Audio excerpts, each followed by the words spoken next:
Assalamualaikum warahmatullahi wabarakatuh. Kami dari kelompok 3 yang beranggotakan Alifah Maulia Ramdhani, Heldi Nur Rahman, dan Lisa Ribi akan menjelaskan latar belakang, jalan peristiwa, dan dampak dari Perang Padri. Latar belakang Perang Padri diawali dengan kepulangan 3 orang haji dari Mekah pada tahun 1803. Ketiga tokoh tersebut bernama Haji Miskin atau Haji Piobang dan Haji Sumanik.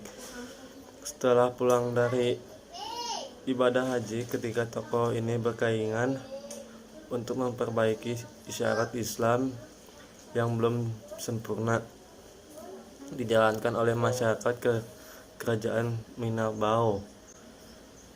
Keinginan ketiga tokoh ini kemudian didukung oleh Tuanku Nan Renceh beserta ulama lain di Minangkabau dan kelompok bernama Harimau Nan Salampan. Keinginan tersebut selanjutnya diisyaratkan dengan mengajak yang dipertuankan Penguyung Sultan Arifin Muningsyah beserta kaum adat untuk menghapuskan kebiasaan buruk yang bertentangan dengan agama melalui sebuah perlindungan, tapi perlindungan gagal sehingga terjadi penolakan di kerajaan Paguyungan. Yang kedua, jalan peristiwa. Setelah perundingan gagal mencapai kata sepakat, perang kemudian pecah. Tepat pada tahun 1815, kaum ulama di bawah Tuanku Pasaman menyerang Pagaruyung. Akibat serangan ini, Sultan Arifin Muningsyah melarikan diri, menyingkir dari ibu kota kerajaan Pagaruyung. Serangan ini dibuktikan dengan catatan Raffles atau tokoh Inggris yang pernah mengunjungi Pagaruyung pada 1818. Dalam catatannya, dijelaskan mengenai kondisi kerajaan yang tinggal sisa-sisa istana setelah dibakar hangus akibat serangan. Perang melawan kaum adat merupakan jilid pertama. Perang kemudian kembali terjadi, kali ini melawan Belanda. Setelah menyingkir dari kerajaan, kemudian pada tanggal 21 Februari 1821, kaum adat meminta bantuan kepada Belanda. Di bawah Sultan Tangkal Alam Bagar, kaum adat membuat sebuah perjanjian dengan pihak Belanda.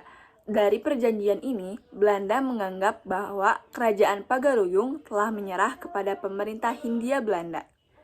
Pada periode kedua ini, pihak Belanda berusaha melawan kaum Padri yang telah menguasai kerajaan Pagaruyung.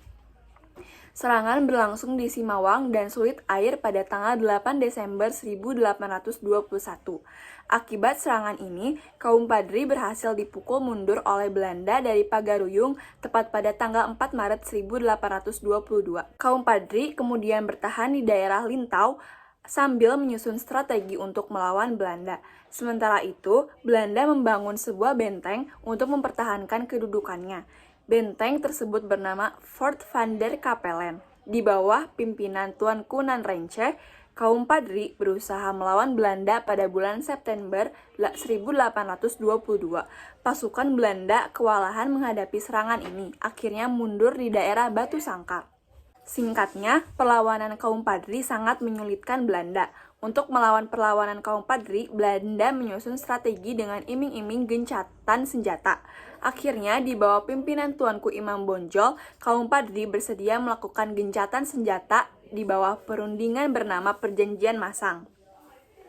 Berlangsung pada tanggal 15 November 1825, pasca perundingan, kaum ulama kemudian berhasil merangkul kembali kaum adat. Pada perkembangan selanjutnya, setelah Minangkabau berkembang menjadi daerah penghasil kopi, pihak Belanda kemudian menyusun strategi menaklukkan Minangkabau. Artinya, mereka akan melanggar perjanjian yang telah dilakukan dengan kaum Padri. Pada tahun 1831, Belanda berhasil menaklukkan daerah Lintau. Setelah melakukan serangan besar dari tahun 1821 hingga 1832. Pada tahun 1833, terjadi kerjasama antara kaum ulama dan kaum adat untuk melawan keserakahan Belanda di Minangkabau. Pada tanggal 11 Januari 1833, serangan bersama terhadap Belanda dilakukan. Perlawanan ini berhasil mengacaukan kedudukan Belanda di Minangkabau. Sekitar 139 tentara Belanda tewas, ratusan lain luka-luka. Belanda kemudian sadar bahwasannya mereka bukan hanya menghadapi kaum Padri, tapi seluruh rakyat Minangkabau. Akhir Perang Padri dan dampaknya. Pertempuran yang berlangsung kemudian tidak menemui titik terang dalam hal penyelesaiannya. Tuanku Imam Bonjol kemudian menerima surat tawaran berunding oleh residen di Padang. Tawaran ini kemudian disanggupi oleh Imam Bonjol.